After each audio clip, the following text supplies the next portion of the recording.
basically the unique selling proposition is why someone buys from you other than price.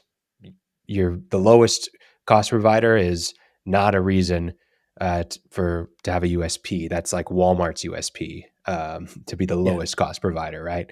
And in fact, sometimes your USP could be we are reassuringly expensive. The price being so high is why people chose you because they think that there's some That's the luxury best. You're the involved. best. Somehow, yeah, you're the best. Yeah. No, it's right. I always tell my advice. It's what's your special sauce, right? What is the thing that makes people like your taste more than the other? Who was it? Was that I can't remember. Was it Burger King or McDonald's with the special sauce? Right. But I they, can't that remember. was Burger King is have it's it your way. ketchup and mayonnaise. It's ketchup and mayonnaise, right? But it call it special sauce. You can charge more.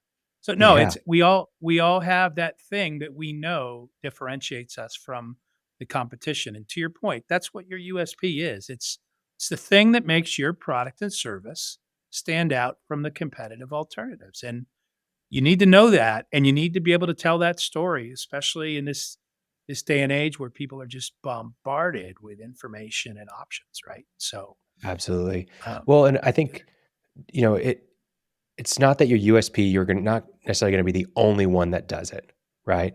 But there's a few things you can be the first one to say it, that you are focused on it.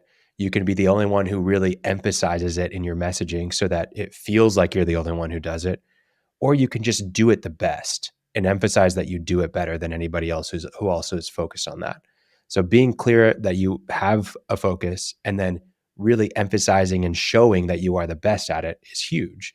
And if you're the first one to say it, it makes a huge difference. And Claude Hopkins worked for Schlitz Beer. I don't know. I've never personally drank a Schlitz beer. I'm not sure if they're even in business still, but I know they existed back in the day. Have you ever had a Schlitz beer?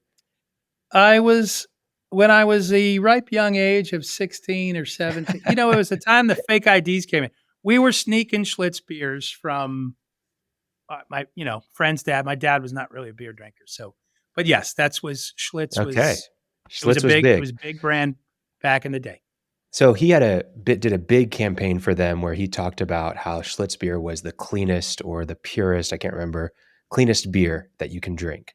And that I mean, people thought that. They thought that it was so pure the way that they went through their process. And that's what he explained in the campaign. He talked about their process and how the hops were cleaned better than anybody else. And it was, the triple filtered or whatever to explain why Schlitz beer was so pure in that campaign. And then everybody started believing it and it tremendously increased their sales. That was their unique selling proposition. The reality is every other beer company in America was doing the exact same process to make basically the same kind of Pilsner beer. And Yeah. Interesting. because they were the first ones to focus on that, to say that they were the cleanest, because were the first one to talk about the process in depth, everyone believed them, even though everyone else did it. It's the same thing we were talking earlier before this that, Michelob is known as like Mick the Ultra. Yeah. Mick Ultra. They have the people that are working out and drinking beer in their ads, right? And it's like we're Yeah, low their calorie. claim when they exploded on the market with that product, it was this is the absolutely the lowest carb beer product on the market bar now. And they made you believe it was healthy to drink this beer. And the fact is, as you and I were just talking off mic, Miller Lite is one carb less. Excuse me, one carb more. So Mick Ultra is one carb less than the other guys.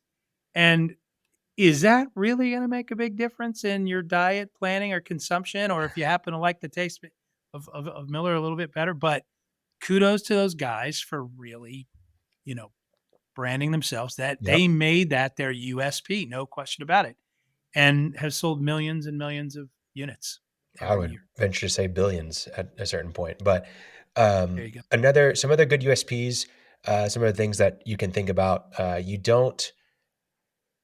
You can focus on something that matters to the customer with your USP. That's really important, and we'll talk about that in a minute. But an example of that here, I'm in Oklahoma City for listeners, and I will see there's a gas station called OnQ.